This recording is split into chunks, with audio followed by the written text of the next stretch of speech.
I'm Tomo Yoshida of the Internet Merge Feed company.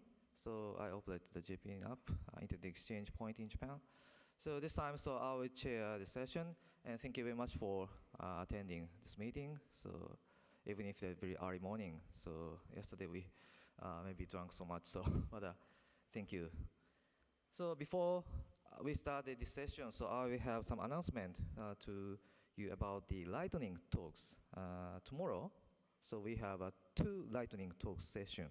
So this time, normally we have one lightning talk session, but this time, so we have 2. So tomorrow, the lightning talk session 1 is in the 9 a.m. So the morning session, and the second one is the 4 p.m. So we have tomorrow we have 2 lightning talk session, the 9 a.m. and 4 p.m. So and the different deadline for submitting your paper. So for the lightning talk session 1, is the deadline is tonight 6 p.m. So today, and the second session is the noon, tomorrow's noon. So we have a different lightning talks deadline of the submitting. So, but the URL for submitting is please check the papers.apricot.net. So just type the papers.apricot.net. So you can see the Apricot 2016 link. So please click that so you can submit for the lightning talk. So it's the announcement for you before start the session. So, okay, so let's go to the session. So the first one is from the Cody. So he will present about the recent network trends in Asia Pacific and the Oceania. So thank you very much.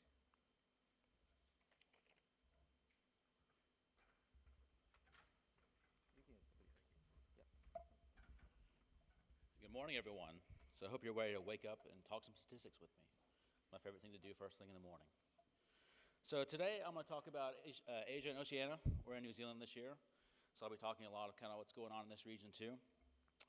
Before I get started, some housekeeping things. Asia does not include Oceania in these slides here. I have both of them. Transpac does not include all the Oceania connected cables to the U.S. also. It's just mainland Asia and U.S. for Transpac. Most of what I'm focusing on here is bandwidth, so that includes internet, private networks. Voice traffic is in there, but it's pretty much a very minuscule thing. But we'll talk a little bit about the breakout between those things too. So first off, overall bandwidth growth in Asia. It's been strong overall. It fell off this last year. We saw that as a trend kind of worldwide. We saw that on internet and on bandwidth, not surprisingly. But to begin this time series in 2011, we had 57% growth. We're down to 41% growth in Asia right now. 41% has a special connotation too, which I'll get to in a couple slides. But in absolute terms, we went from 10 terabits use capacity to a little over 49 in use capacity. So still a tremendous amount of growth in absolute terms. Yes, the number's coming down, but we are adding pretty much more every year than we saw 5 years ago still. So if you look at that, 34 to 49, we added 15 terabits between 2014 and 2015, a lot more than we started with in 2011. Even more than we had in 2012 with only 14. Same situation in Oceania now. Same story, more or less.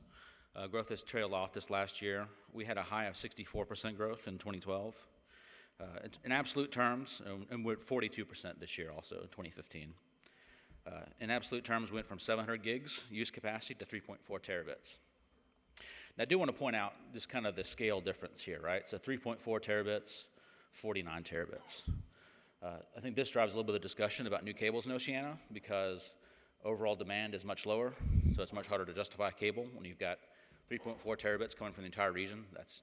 It's mostly Australia and New Zealand, but we have other islands connected and things like that too, which add to this.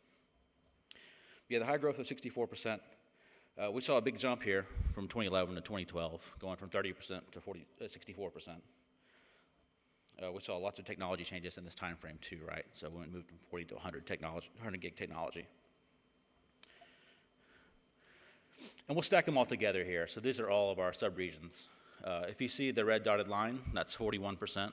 The magical connotation there is that with compounding, 41% growth means you double every 2 years. So we've kind of honed in on this the past couple years, kind of to see, it's nice to say that everything doubles every 2 years.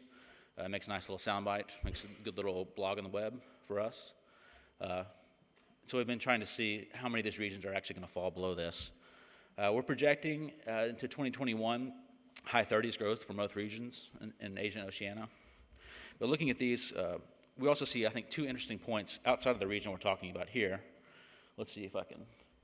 So right here, Africa. We see 2 points here, right? Middle East in the brown and Africa in the red. We saw a big increase in growth when a bunch of new systems came online and a bunch of pent-up demand was actually met. For Middle East, that was 2008. We saw almost 140% growth. For Africa, it was 2010, 120% growth. And if you follow the new cable builds, lots of new stuff came on in Africa in that time frame.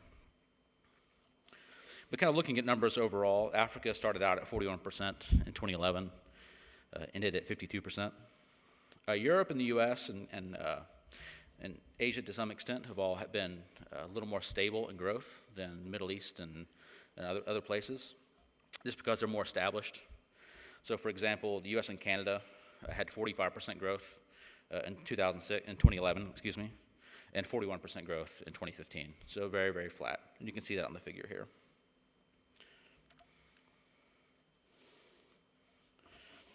Now let's look at how Asia and Oceania are connected to the world. In the before time, everything connected to the US, more or less. That has changed quite a bit. We see 47% connectivity here to the US and Canada, which is down quite a bit from if you looked at this in 2005. Now Europe, we see, there's more capacity from Asia going to Europe, as several as MENA and other systems came online too. A lot of growth has been intra-Asia, just because content has moved from Europe and the US into Asia, as people build data centers and start caching more data here. And as I say, most regions kind of have moved away from the US. Latin America is a big exception. Still close to 90% of traffic goes to the US. That's just because of peering agreements. Mostly everyone peers in Miami and not within Latin America. So that's changing a little bit. But looking at Oceania, it's also another little bit of an exception to that rule. It's still very US facing right now. And kind of, if we look at the map, we can kind of see why, right? Because all the capacity more or less comes out of the West Coast and goes to Guam or the US. You've got Simiwe connected to Singapore direct, but it's small. It has lots of problems as far as being in and out of service. And it's very full right now, right? So that being said, there possibly is some pent-up demand there for traffic to Singapore if ASC or Trident or one of the other cables gets built between Perth and Singapore. Now let's look at some growth by country here. So I like to show all this stuff two ways, and we got it in one figure, and I'll kind of talk through it. Growth rates are one thing, and absolute numbers are another, because usually they tend to not be related. Singapore is the exception here, and it's very big and growing very fast as it emerges as a hub for Southeast Asia. But for the most part, when we look at somewhere like Myanmar and go, oh crap, it's growing almost 150%. Well, yeah, but the total used bandwidth for 2015 was 41 gigs, which I'm sure a lot of you in this room have more than 41 gigs on given routes. But Singapore is an exception, right? We've got 12.7 terabits and 61% growth. China's also on here. China includes Hong Kong as part of this, at 19.7 terabits and 53% growth. Some of these, like Bangladesh, has only had 43% growth. This is all compound annual growth the last 5 years too. It's only had 43% growth the past 5 years. There are several countries like this that I think a lot of people are interested in and expect to grow and haven't seen the growth that maybe people predicted several years ago. There's still a lot of room, right? Bangladesh is selling off excess capacity to India right now, but there's still a lot of people there.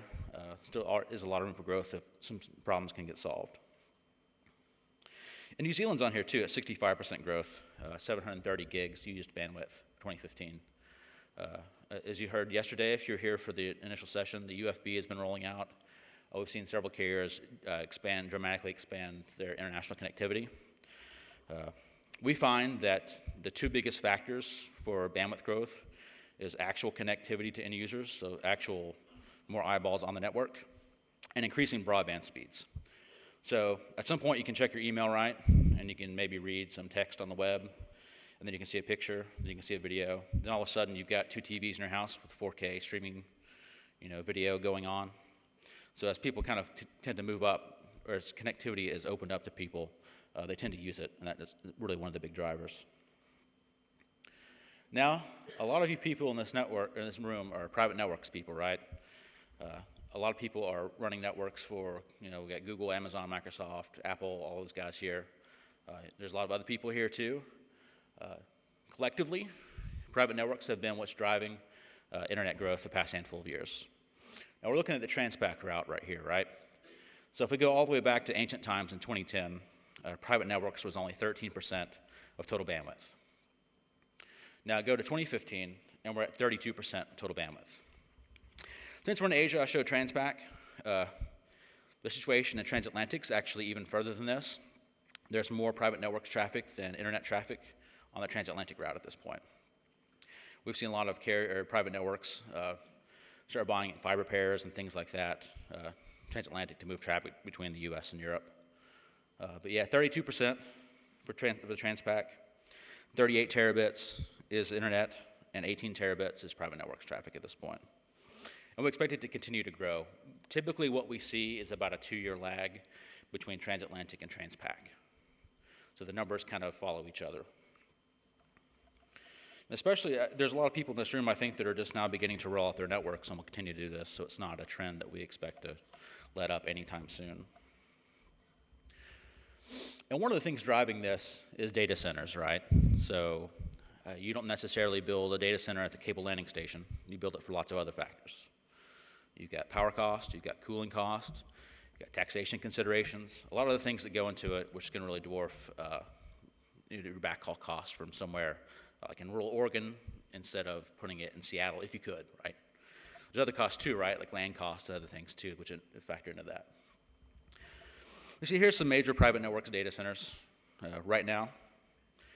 We've seen a lot of stuff in Oregon, rural Oregon has been popular for power reasons and other reasons.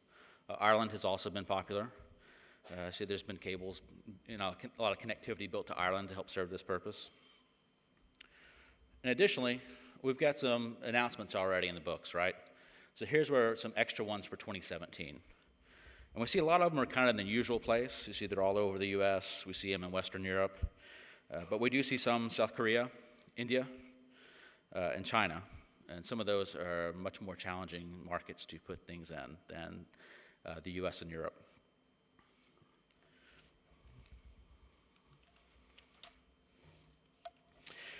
And so we've had this increasing demand, right? We said it's come down a little bit this year, but 41%, we're still doubling every 2 years. We've got to have some way to meet this. For the most part, it's been upgrades. There's been new cable builds in the past 5 years, but with everything that happened in the US and other countries, the financial markets collapsing, I'm trying to think the best way to say this, the willingness of banks to fund cables was not what it once was, right? And everyone still remembers the bust. So that always colors everything. Even today, 15 years later, 15 plus years later, everyone remembers all those transatlantic cables going bankrupt. So banks are very cautious these days. But that is changing, I will say. But right now, let's look at how things are being met with upgrades. Pretty quickly after 40 gig came along, 100 gig came along, and we're well into 100 gig at this point. And so what I've done is just shown this on a single system. So this is just Southern Cross's north leg. So this is half of their system and what's available on it.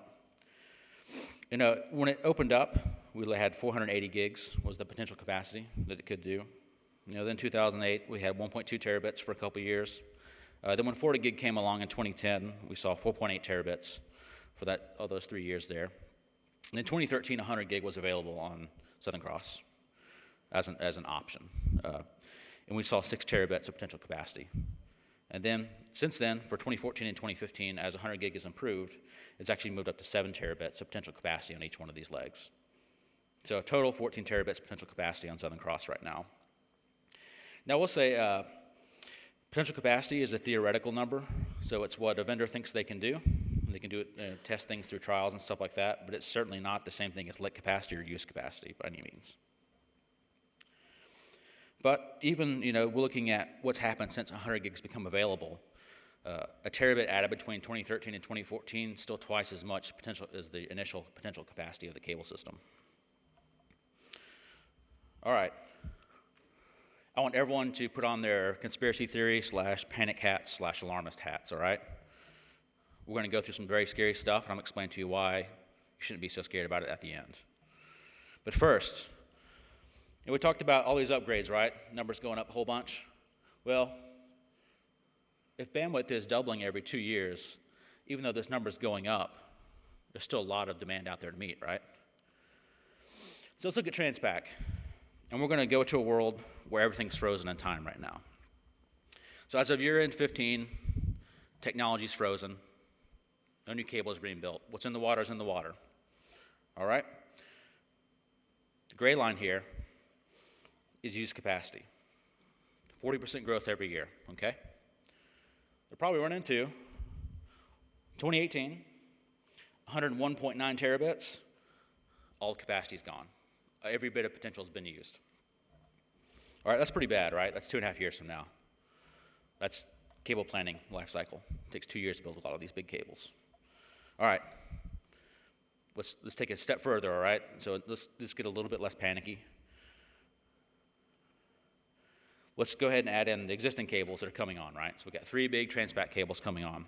Faster, CUS, NCP, New Cross Pacific.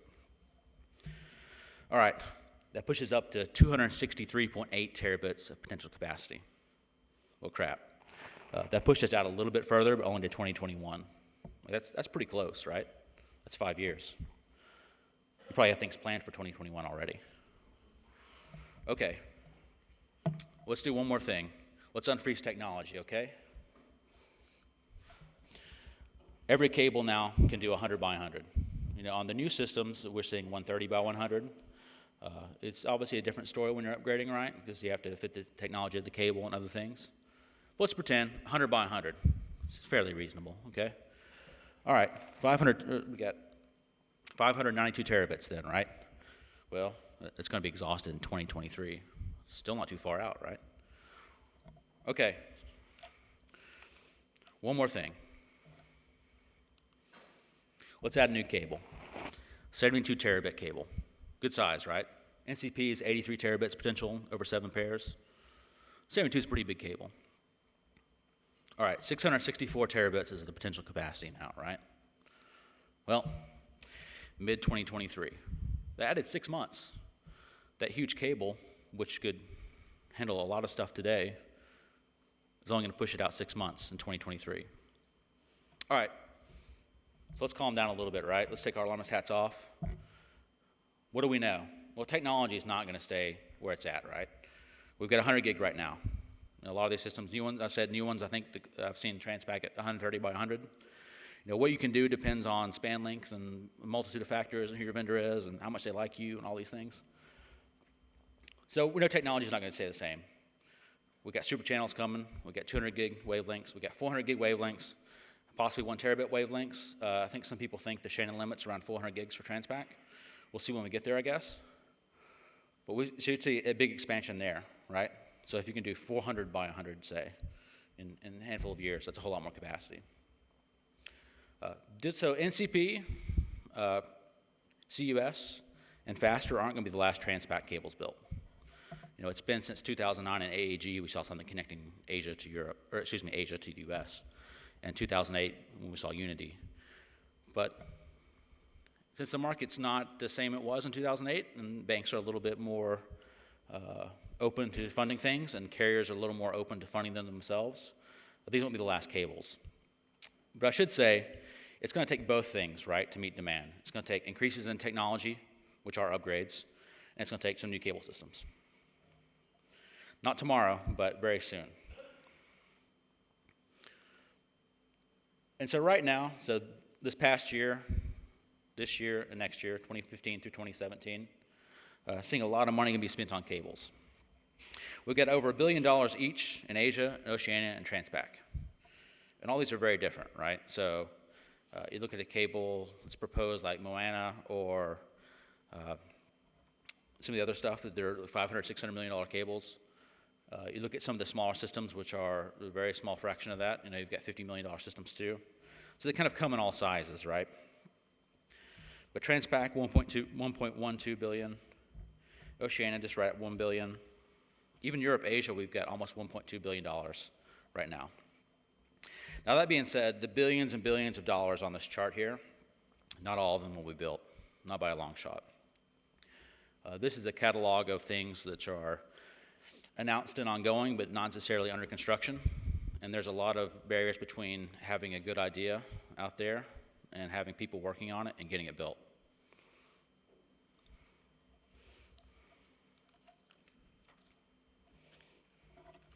Here, just look at this proposed cable. So this is a map here of what's proposed over the next 2 years. Moana is not on here. It's very, very new, and the landing points aren't set yet. But it's a good example. As you can see, how long Hawaii is versus how long ICN2 is. And see all these new, we get Pacific Light Network faster, NCP, CUS, all Transpac. Some other things like SAPL connecting Hawaii to South America been announced. And yeah, some of these, we've got Trident and ASC connecting the west coast of Australia to Singapore. There have been many systems proposed connecting those 2 points. At some point, one of them is going to get built, right? But it's hard to say until the money's there, until fiber's on the ship and go into the water, what will be the actual one that gets built. Big intra-Asia systems too, right? So you're looking at CMOE5 and AAE1, both coming on along with APG. We'll get to prices next, which I see is already having effect. Just keep in mind, as all these go in, all these, no matter what they do, are dumping on a lot of capacity onto the market, right? Because even with what you've got initially lit, it's still a whole lot of capacity. And with that being said, let's move to prices. So if you're a seller and you want to leave the room, I don't blame you. It's been rough the past couple months. Even from the point when I talked prices with people like Capacity Asia to PTC, there was a big movement, just from November to January. So first up, prices pretty much go one way, right? With some exceptional circumstances, they might go up, but they go down. You hope that they go down at a rate which is offset by your increases in bandwidth demand and your revenue positive. There have been times where that's not been the case. We project positive bandwidth growth for Asia through 2021, but right now it's not the best time, I think, to sell. These prices have really come down. But looking at some here, so I'm showing a lot of Asia prices, but I want to compare them to US, Latin America at times, and also to transatlantic. Transatlantic is a really good one to compare to just because it's so low, and there's other factors I'll get into here. Also, we have a pricing scenario that we do for all these things. And so what that is, single 10 gig wave, full commit, 12-month lease, not 12-year lease, 12-month lease. Probably get a pretty good deal if you do a 12-year lease, but it's a 12-month lease. What we do that to kind of normalize the prices, because as I go through this, I'll share my low prices, which are typically special deals for lots of 10 gig waves or special customers or private networks, and some other factors too. But looking at 3-year annualized declines in prices with the red dots here, as you can see, London, New York has been the most stable. It fell 13% over the past 3 years. The highest was LA, Sydney, that fell 39% the past 3 years. We see they're all over the place. So LA, Tokyo, 22% growth or 22% decline the past 3 years. Singapore, Tokyo, 23%. Miami, Sao Paulo fell 34%. And then lastly, Mumbai, Singapore fell 23%. India is its own world in a lot of ways, and pricing is still quite high there, as you can see by the big old blue line there. And looking at these prices, right? So these are our median prices in blue. So London, New York is 6K. Okay, pretty good, right? Well, our low is 3 to 4K now. That's for 10 gig. And we're looking at people really buying 100 gig a lot more there, and multiples being not the 6, 7, 8 that you once saw, but seeing, stuff in the 20K range for 100 gig. So looking at 4 to 5 for the multiples. LA Tokyo and Singapore Tokyo are both about the same. 12 for LA Tokyo, 13 for Singapore Tokyo. The real lows are much lower than that now. So LA Tokyo, look about 8.5 is our low at this point. Singapore, Tokyo in the 6 to 8 range. This has come down quite a bit as I think people are getting a little scared of the new inter-Asia systems coming online and trying to get the capacity out there and sold before you have to compete with 3 new systems and all these other carriers selling a very similar product to you. Miami Sao Paulo here, I see 34K. For comparison, the low on that one is now 28. See, it's a much narrower band than we see in Asia right now between the medians we're seeing and the low prices. At LA Sydney, 51K, but there's a lot of resellers reselling Southern Cross right now in the 30 to 40K range.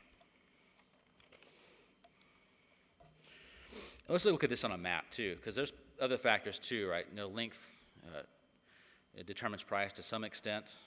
Long cables are more expensive and they have to realize more. That's not always the case in reality, but it costs more to build them. You see the little heat map here of what's going on. And again, these are the median prices I said before. 6 to 8 is it really for Singapore, Tokyo, 8.5 Transpac, 30 to 40 LA Sydney, and 28 Miami Sao Paulo, and then 3 to 4K New York London for 10 gig. Yeah, I'm just kind of going back, looking at Singapore and Mumbai, and also LA Sydney. They're pretty expensive compared to most other Asian destinations. And there's reasons for that, right? This is typically involves, when we see these very cheap routes at Transpac, you've got lots of very similar carriers selling very similar products. You're connecting Tokyo and LA. If you're picking them up in the same spot or one, or backhaul is not terribly expensive in the US, your choice of cable doesn't matter as much maybe. But you also see things like the unity effect is what we call it, where you've got a bunch of people literally selling the exact same thing. And the only thing you can compete on is price. And if someone needs money, then they're willing to bottom out the market. But there's just not as much choice from carriers coming either here to Oceania or going into India. And so we vary by geography here, right? And we're going to vary by carrier too. Pricing is all over the board, even on a given route. So this is just LA Tokyo. A whole bunch of people on this thing, a whole bunch of people selling very similar 10 gig wave, 100 gig waves. You can see it over time, the median's kind of pushed down towards the low end. Not terribly surprising. You've got to compete on price, right? So everyone's going to be towards the low end. Well, we've got people out there who aren't necessarily competing in the market, right? So you got this dude up here that was selling it at 45K in 2012, which is awesome if they could get it for them. They should get a bonus. And then down here, we're looking at 21K now in 2015 Q4. Those people tend to sell to more captured markets. So you're not out there bidding for stuff. You've got an industry or company from your home country that knows that they go to you. No one gets yelled at, and so they just do that. They're saying in the US, no one ever got fired buying IBM. It's an old saying because it's kind of irrelevant these days, but that meant in the old days you went and you bought IBM computers. And if anything went wrong, you just go, it's an IBM. I got the best thing. Same thing for some carriers. And God bless them, the ones that can get these crazy prices on these routes.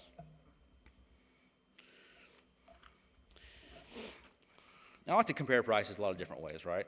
And one of the ways I like to do it is multiples of London, New York.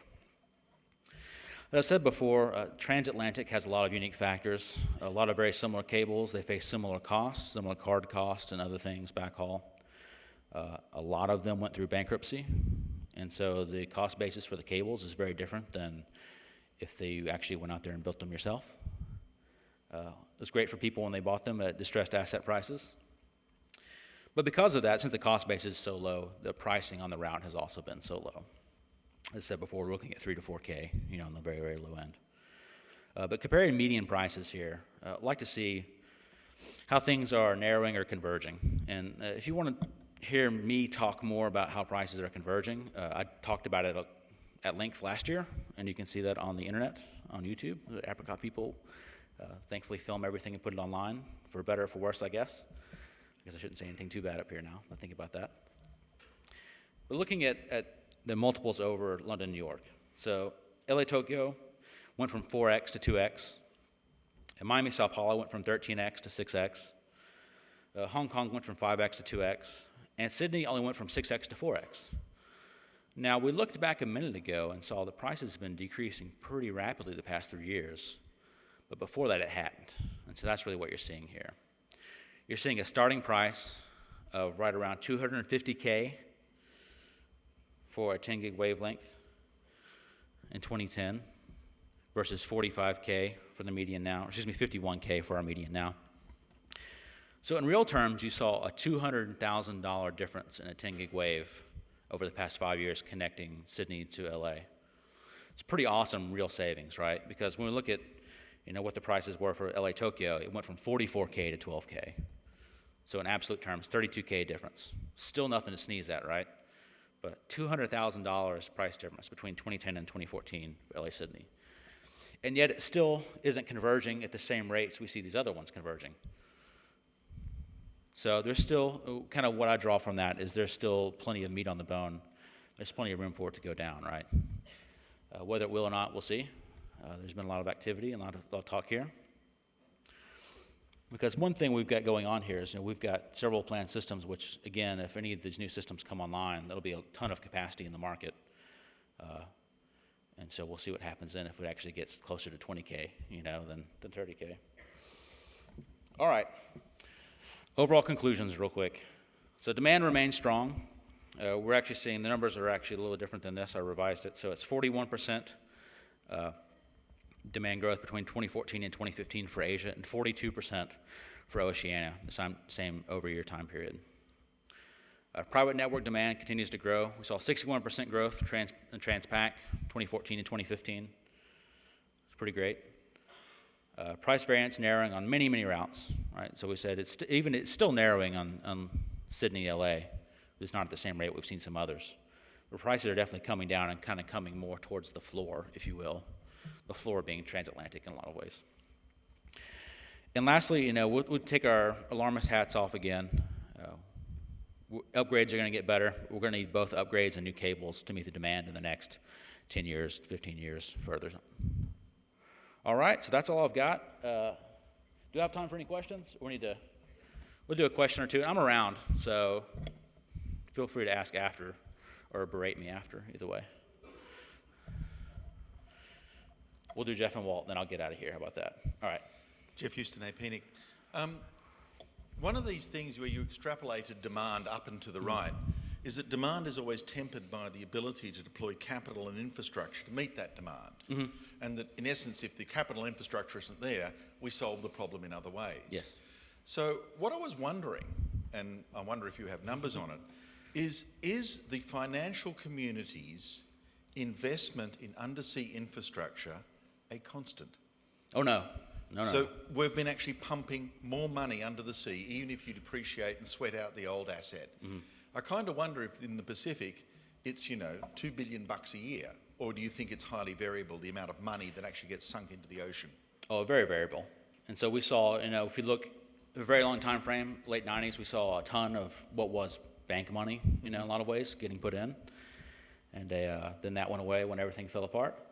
And then we saw a pretty dry, at least in Asia, a pretty dry period between 2008 and close to now, where not a whole lot was built, right? And so it's very variable. And it would be interesting, and I think it would be nearly impossible to do, to get all the actual physical contracts for every cable that's been built and send how much private money from banks was in there versus carrier money. But ultimately, it's all the same money. It's all the same, yeah. But yeah, it's very cyclical. And so I think people, I'm not the only one that runs these numbers, right? Like a lot of people in this room do it for their own companies and see, oh crap, well we need the wavelength here, or we're going to need spectrum here, or fiber pair there. And so that's when you look at some of these Transpac systems, when it's just 6 carriers getting together and everybody's got a fiber pair. That's all.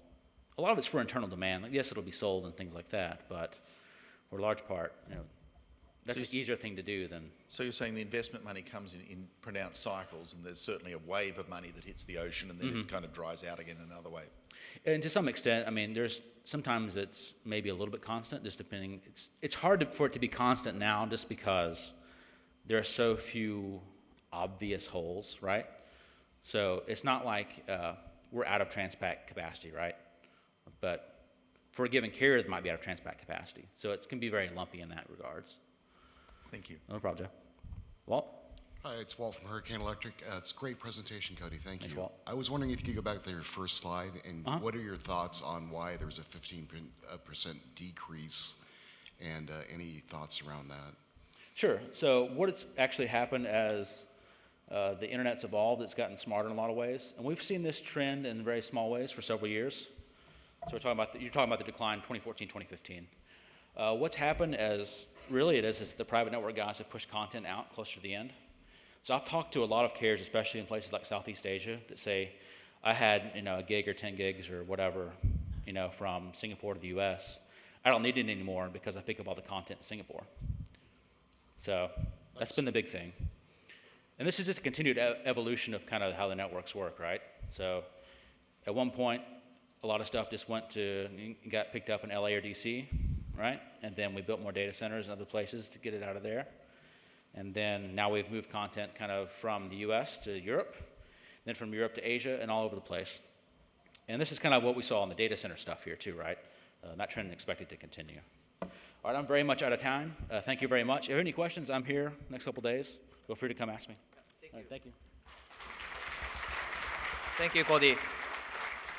So the next speaker is the Maz from IIJ, so he will share about his experience in IIJ. So the title is Prefix Hijacked. Yeah, please. Okay, good morning. This is Yoshinobu Matsuzaki, but just in case I need to photo. Yeah, nice. Hi. Yep. Now I can start. A little bit high. So this is the talk about our experience when our prefix was somehow being hijacked.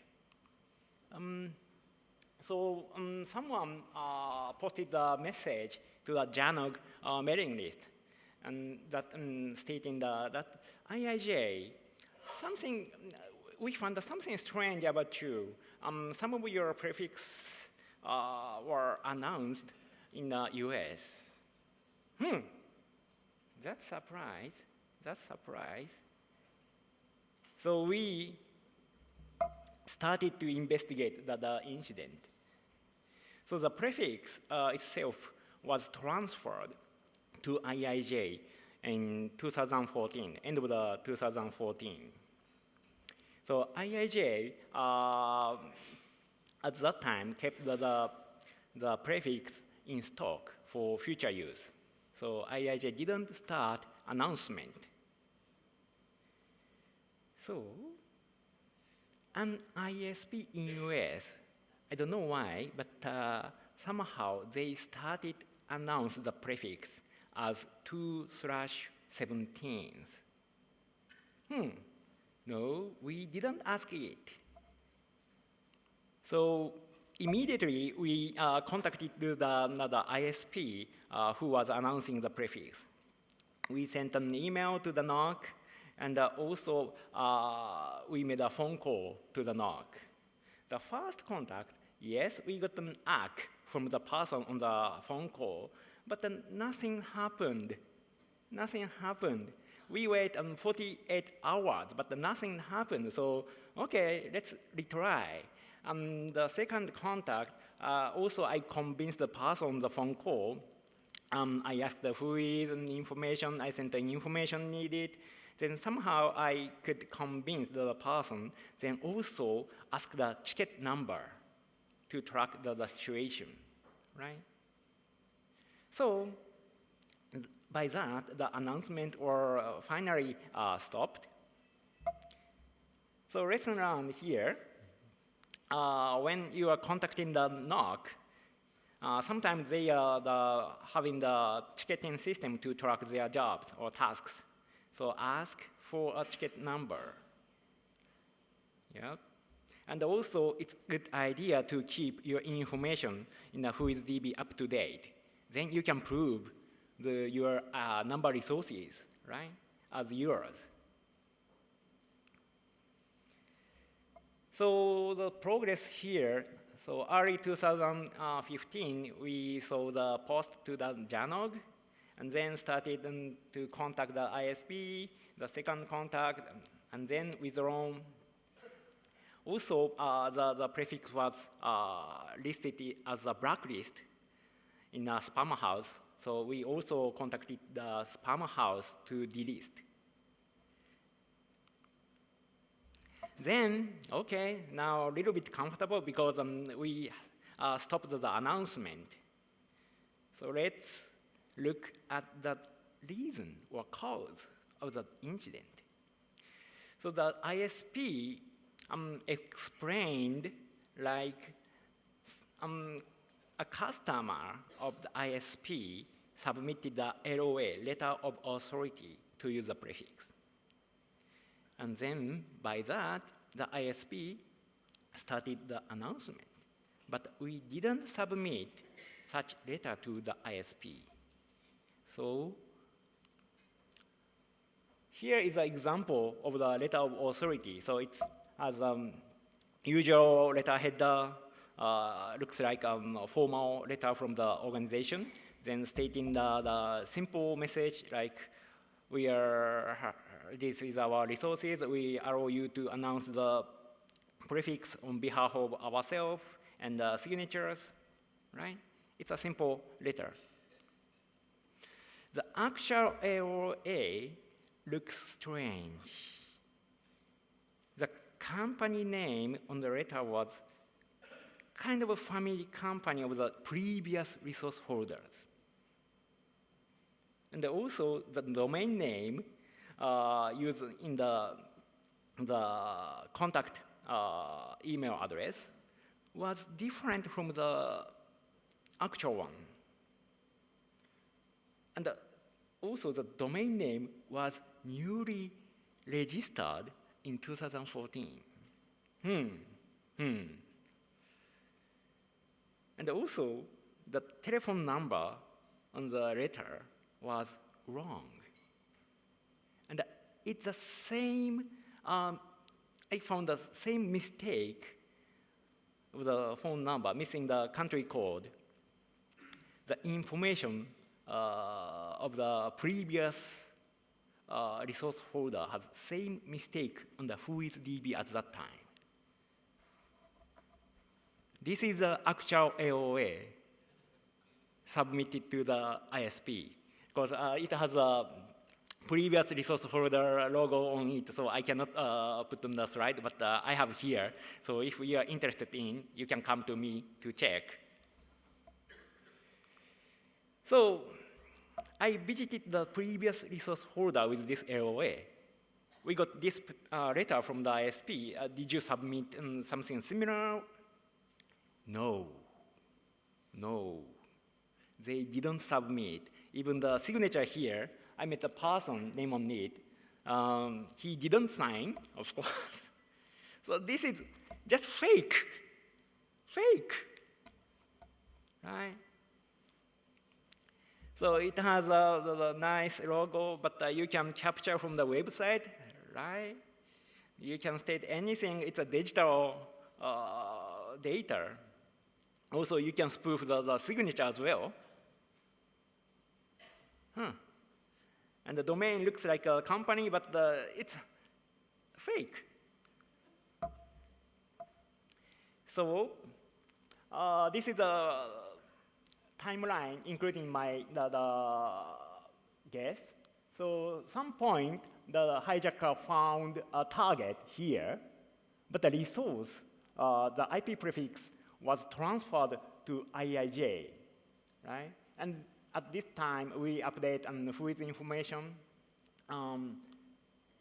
But probably they didn't know about that. Still continue to register domain name and also create the LOA and then submit it to the ISP they use. Then started the announcement. We notified and email list, then contacted to the ISP, withdrawn. Right?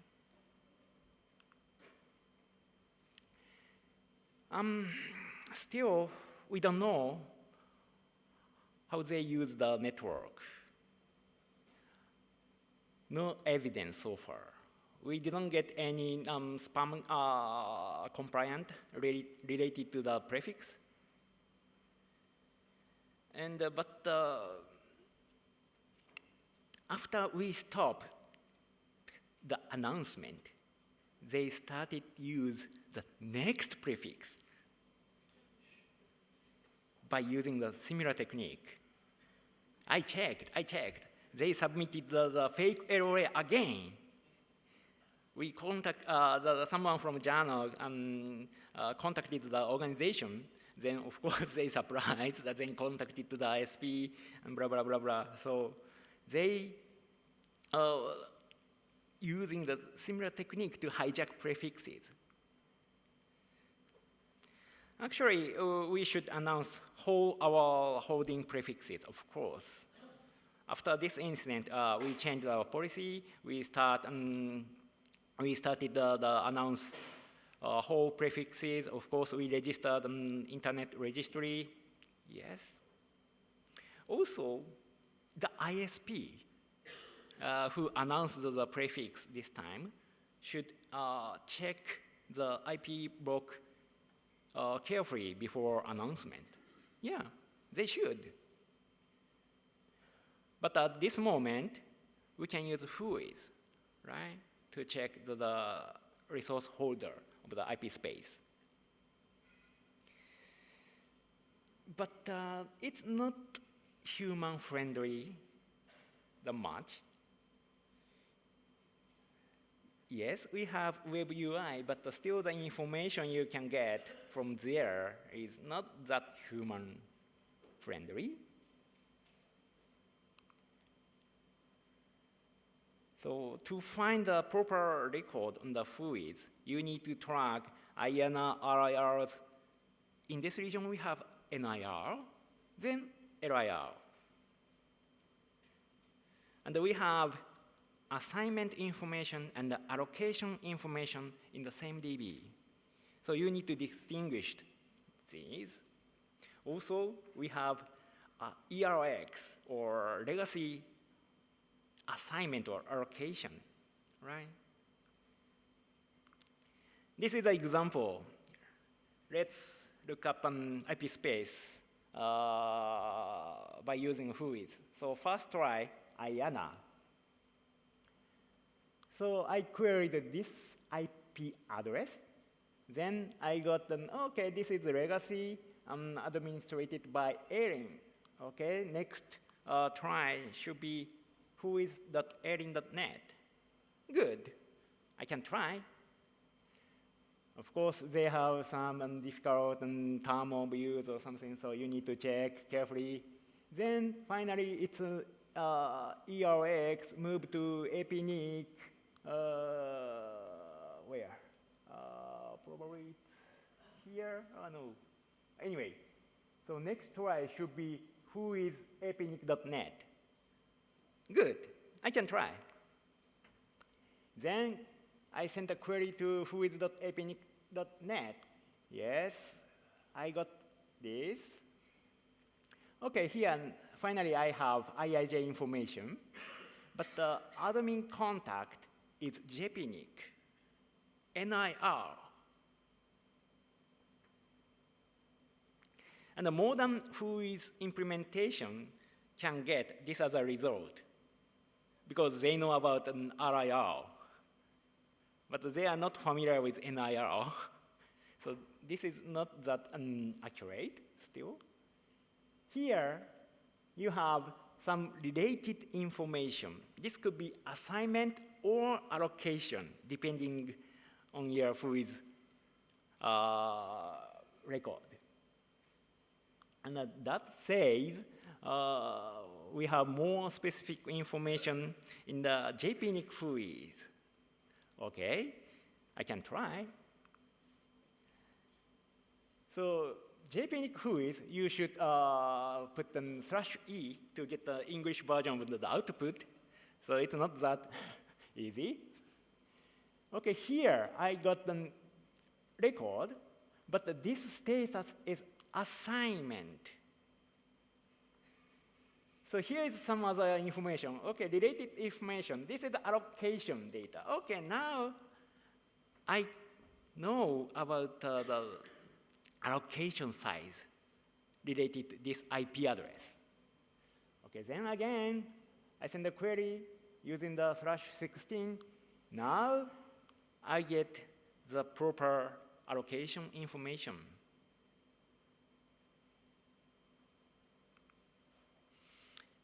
It's complicated.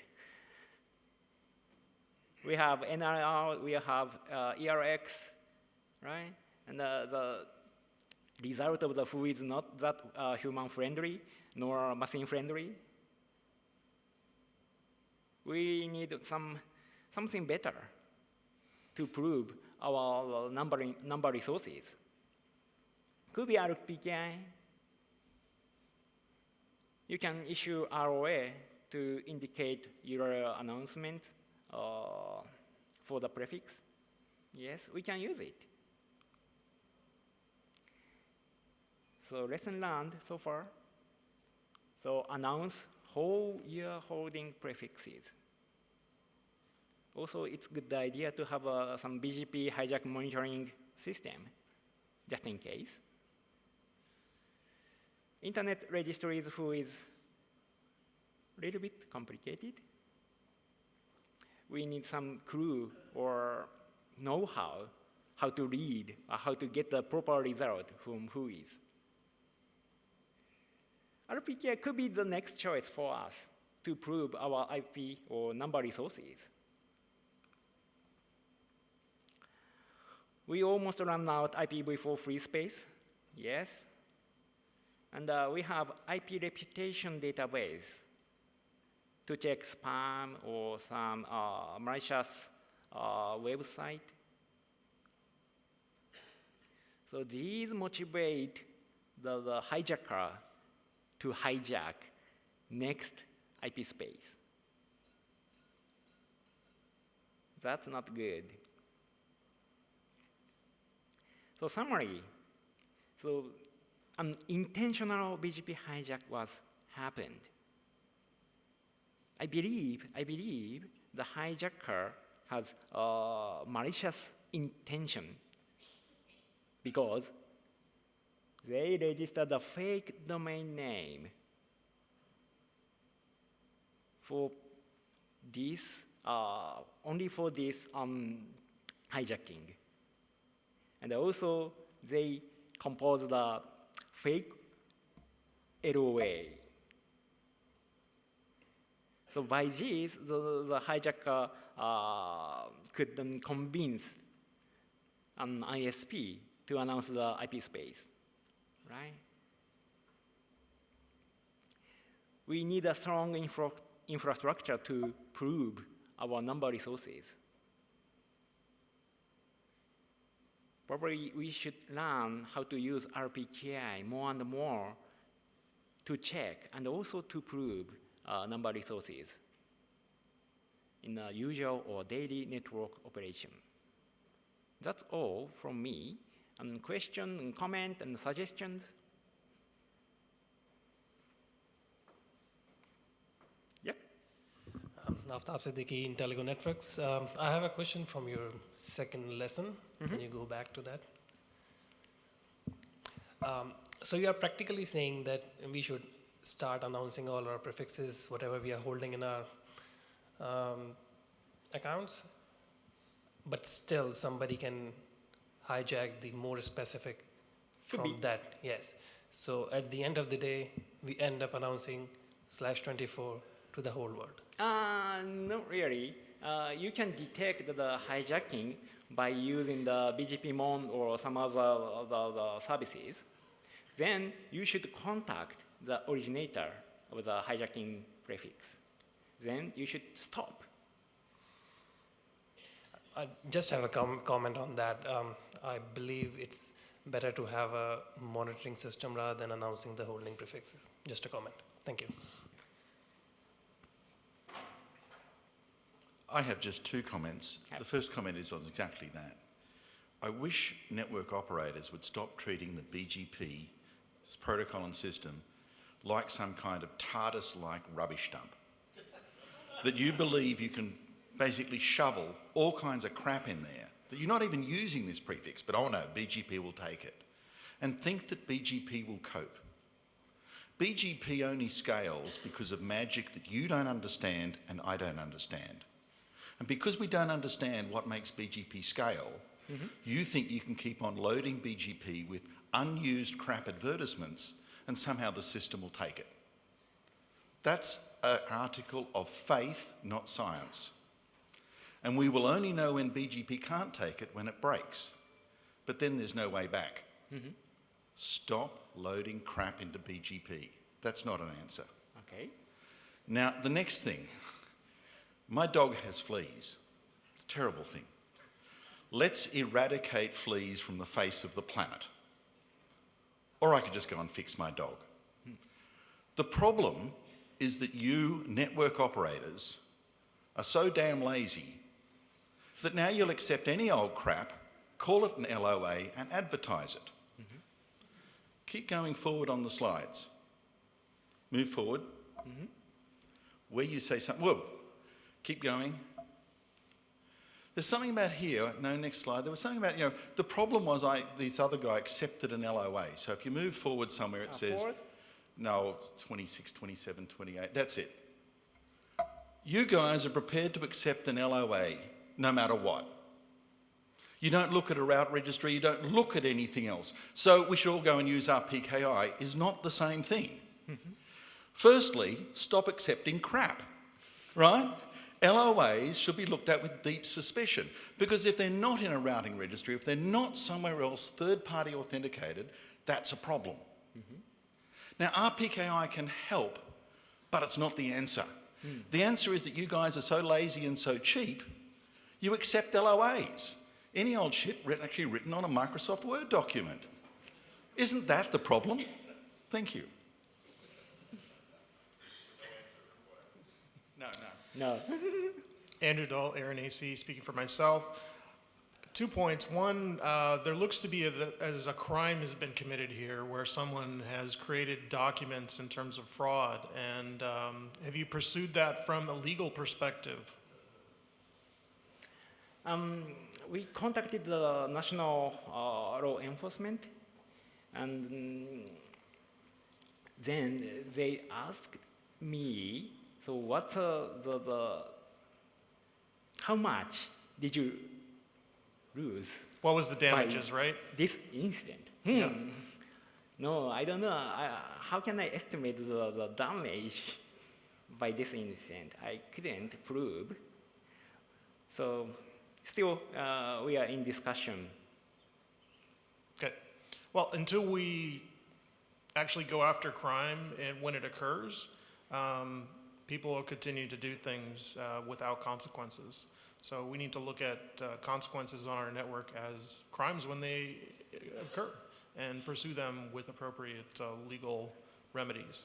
And finally, we do have RDAP now that hopefully should try to deal with some of the recursion in WHOIS queries to help people find better information.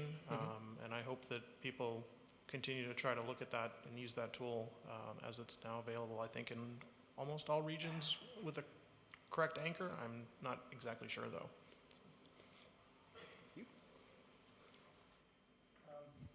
Hello, Martin Levy, Cloudflare. I had to stand up and argue against Jeff. Wow, I didn't expect applause at that point. First of all, as operators, we completely understand what you have presented here. And we nearly all have experienced in one form or another something like this. But yesterday, Jeff, you came to the microphone and quite correctly made a comment about mobile spectrum and billions of dollars and why I was wrong about something that I said. And I don't disagree with yesterday, but today is today. The problem here is that when an operator receives an LOA, it essentially is associated with a sales channel. And it is essentially associated with a salesperson, nothing against salespeople, who want a commission, which is associated with a service being turned up. And at that point in time, all this stuff goes out the window. because somewhere in that process, that fake LOA, and okay, who's faked an LOA in the past? Come on, and the rest of you, and the rest. I'll put both hands up because, you know, I've done it more than once in more than one company. Process was just in the way. It had to be done. The problem is that somewhere revenue was involved. And revenue will trump, somebody checking an IRR, or who is, or an RDAP who is, or even an RPKI. That is the fundamental problem here. And you will keep coming up against that. And this has nothing to do with a BGP or break. I hope it doesn't. But it's nothing to do with that. It's just got to do with this is a human problem right here, and more so than a technical problem. Full stop. On another note, when you saw the 2/17s announced, which in theory would have had an effect on your operational network, why didn't you do that race to the bottom and announce 4/18s in order to override it, as opposed to contacting? This was what YouTube did during the event that they occurred. They went straight to /24s and dealt with the within 20 to 30 minutes. And all this stuff is in the various places that store routes for ever and ever for database query. I'm just intrigued as to why you didn't sort of go down that route. Actually, I didn't mention, but we did. And so the race to the bottom continues. Because on the BGP, yes, we can announce the more specifics, but it depends. Because at that time, we didn't use the prefix at that time, so I'm not sure it's a good idea to announce the more specifics and more specifics. Right. On the other note, if you're not using the prefix, can we talk later about a price? Okay. Oh. So Warren Kumari, Google. Two things. So first, Martin, actually when the Pakistan YouTube thing happened, we deaggregated down to 24s, and then for a bunch of people, 25s as well. Ooh. And we figured, why not try it? And it turns out a huge number of people actually just accepted the 25, which was like, and then also apparently it's piling on Jeff Day. It's all fine and good to sort of wag your finger and say, ISPs shouldn't just put more crap in the BGP. And it's a great position to stand from. However, the incentive is definitely, I might as well put this in the BGP because it makes my life better. And this is another one of the common good, tragedy of the commons type problem, where there's an incentive for me to do it. There's no current incentive for me not to, other than Jeff standing there and wagging his finger and sometimes cite a report. There is no BGP police. Sure, there's no BGP police. Do what you want. And that's unfortunately what's going to happen until there's an incentive not to. So let's stop charging people to put routes on the table again. Thank you, Maz. Yeah. Okay, so the last speaker is Chika from NTT Communications. She will talk about another hijack experience in the 2914. Thank you.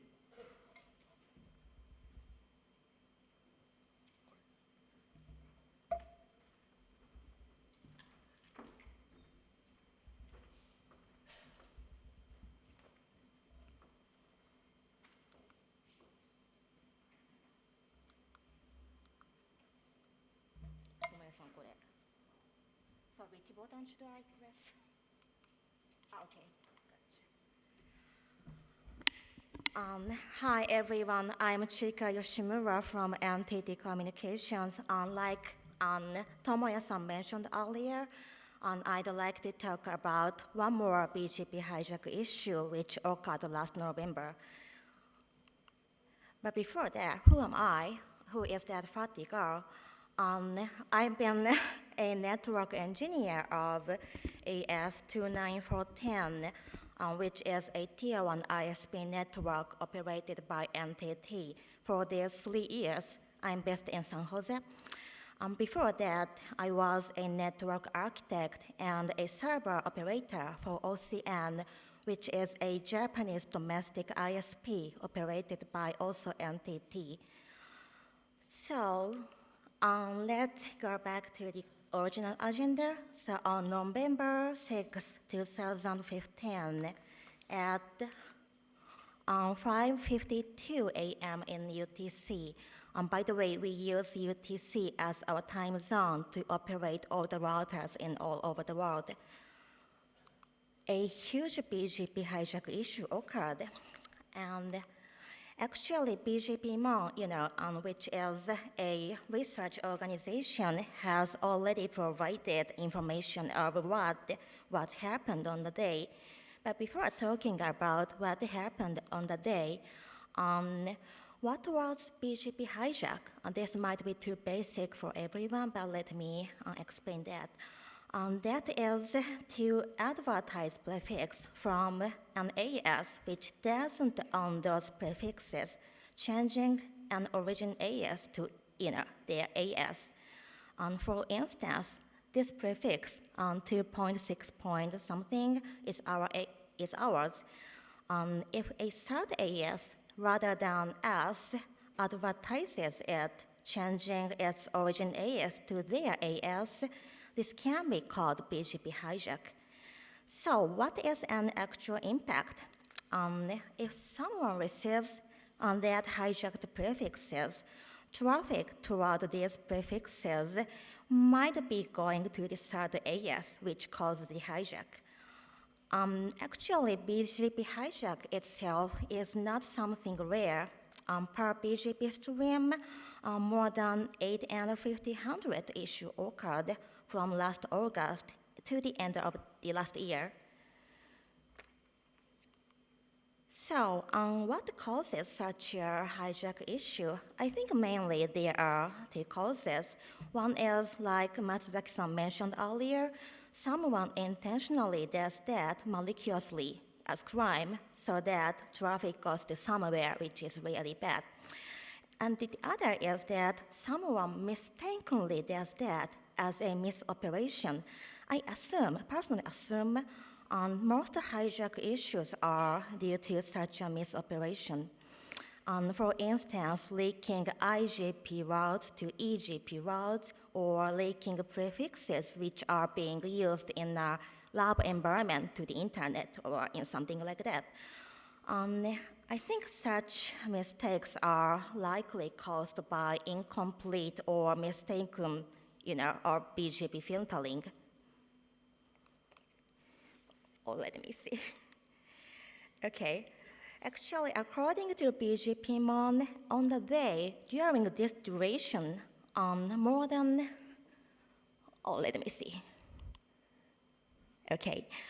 60,000 prefixes were advertised by AS 9498, saying, hey, these prefixes are ours, so origin AS is us. That means these prefixes were misoriginated and hijacked by using their AS. And actually, those 16,000 prefixes belong to more than 2,000 ASs, for instance, GTT, Tata Communications, NTT Docomo, Akamai, and so on. And actually, some prefixes of us, AS 29410, were also hijacked during this issue. Okay. The root cause of this issue is still unknown, actually. We contacted them asking the reason, hey, what's going on, or something like that. They replied as once. However, we eventually did not get any information about the root cause. BGP Mon did not have information on that when we talked last year. And also, there was no information on the NANOG email or NANOG mailing list or something like that. However, from the actual hijacked prefixes, which I'm showing a little bit later, I can guess they might have missed BGP prefixes filters. So what was the actual situation in our network on the day? This is a rough timestamp of us. On that day after the hijack issue occurred, we found our prefixes were hijacked on the internet. And our NOC, which is located in Dallas, Texas, contacted them asking the root cause and, and saying, hey, our prefixes are, currently hijacked, what's going on, or something like that. But we didn't hear anything on that day. On the next day, we sent another email to them asking the same thing, and they kindly replied to us. However, there was no information about the root cause. We were sending one more email asking the same thing to them. However, there was no response from them. And after that, we started analyzing affected prefixes with BGP-mon. So here is question 1. What was question 1? Were our siders hijacked and advertised the internet? And the answer is yes, they were. Almost 300 prefixes were hijacked. This table, this table is describing a part of what prefixes were hijacked.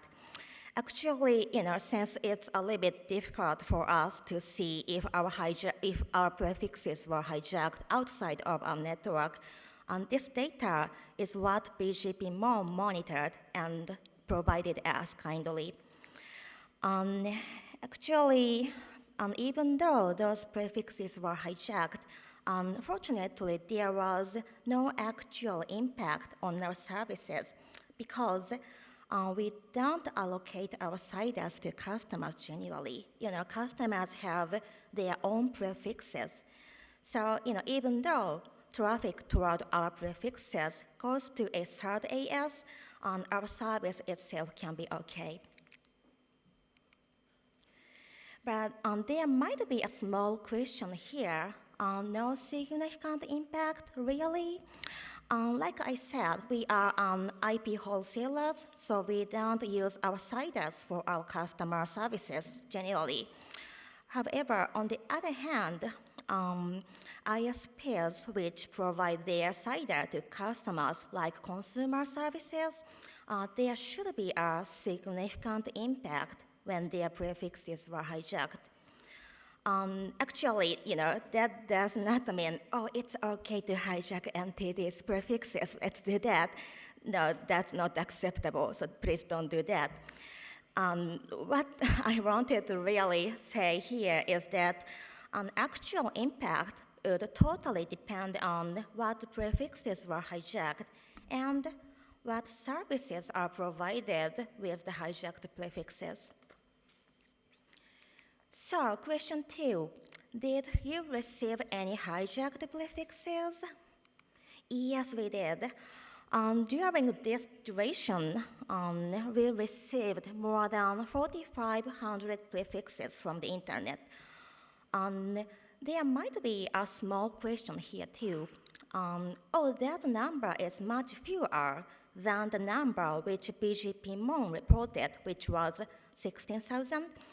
That's because actually there are two reasons. One is affected prefixes totally depend on where or what AS we monitor from.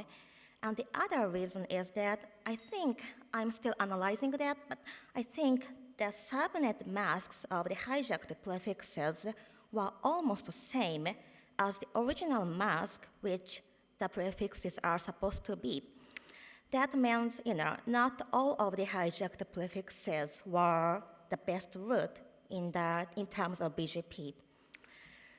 Well, actually, those hijacked prefixes were coming from our peering ASs. Why?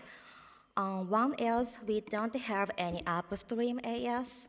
2, there is a prefix-based filtering for downstream ASs. But rough BGP filter applies to peer AS, so that's why.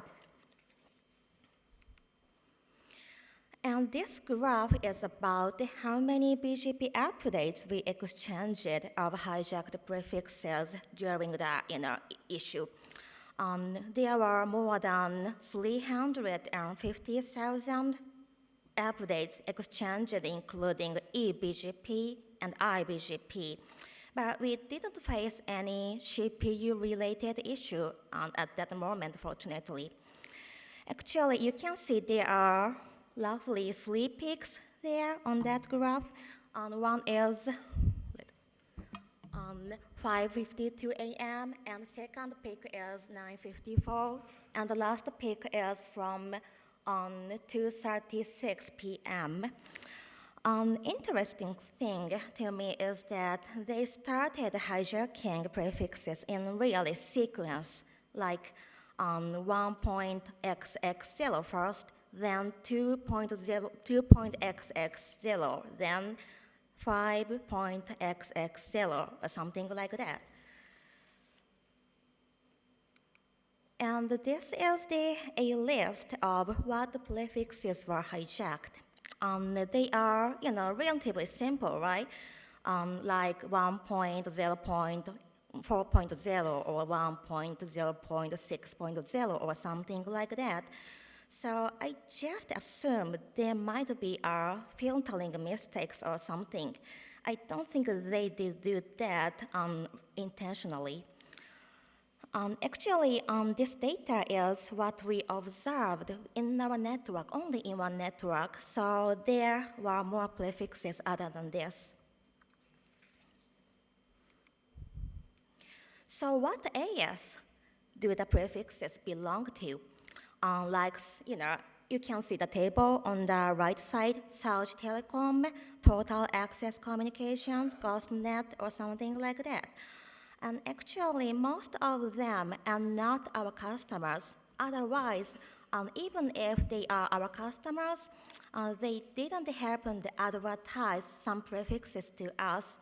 That means those prefixes need to be got or need to be received from other ASs, which means peer ASs for us. So that's why we received them from the internet as a best route. Okay, so this is where the hijacked prefixes came from Cogent, from Telecom Italia, from PCCW, and so on. They are mostly Tier 1 ASs, which we have here.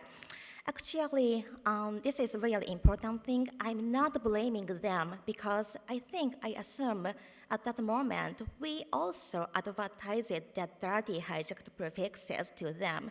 So I'm not blaming them. So here is question 3. Why did you receive such hijacked prefixes from peers?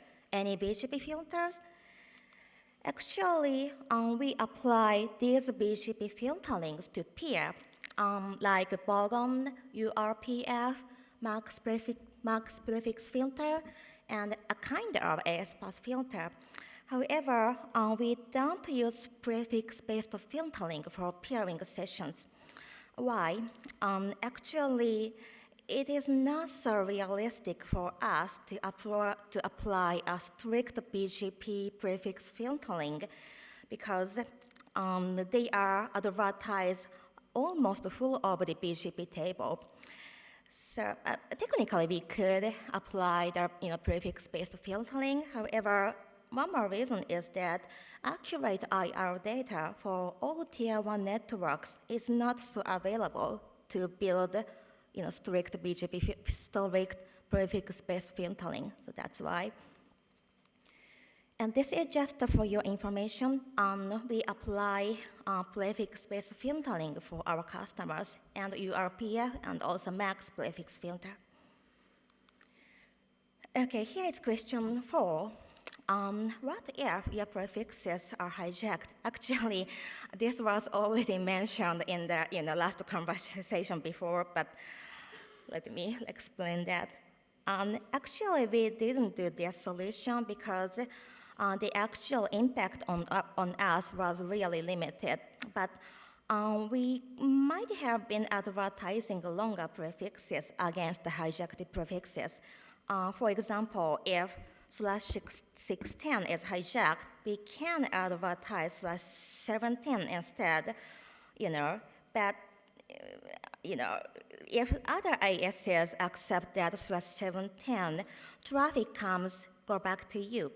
However, if other AS doesn't, it does not coming back to you. Actually, I think AS are likely filtering on up to /24 or something of IPv4 and /64 or longer on of IPv6.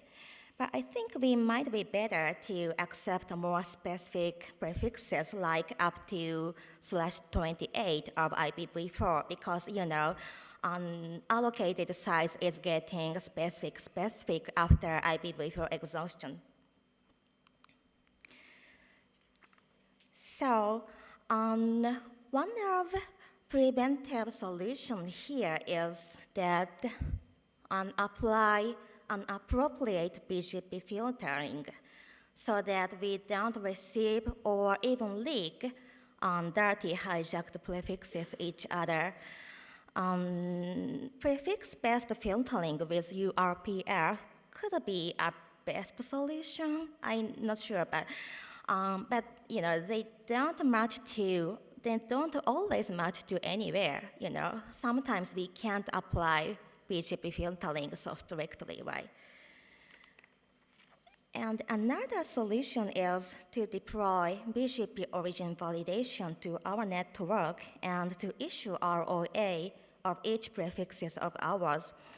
There would be two good things, I think. One is that we don't receive any illegit prefix from others as long as there is a ROA of the prefixes. Second thing is that someone who uses already BGP origin validation does not receive any hijacked prefixes of yours as long as you issue ROA of your prefixes. However, challenge is that this cannot be done by only one AS. Everybody needs to enable origin validation, and also everybody needs to issue the ROA of every prefixes of them. So I would say origin validation might be an ideal solution. However, there is still challenging to actual operator like us. So conclusion, we experienced a huge BGP hijack issue on November 6th last year. However, fortunately, our impact was really minimum on our services. However, no information of the root cause so far. Ideal idea might be every AS, including the Tier 1 network, to deploy RPKI or something like that, but there is still a challenging thing. So that's all I have. Oh, actually, I'd like to show off this picture to you, and rather than speaking BGP hijack issue, I'm living in California right now, so I happen to meet a wild sea otter there, so which is really adorable. So I just wanted to show off this one. So thank you so much.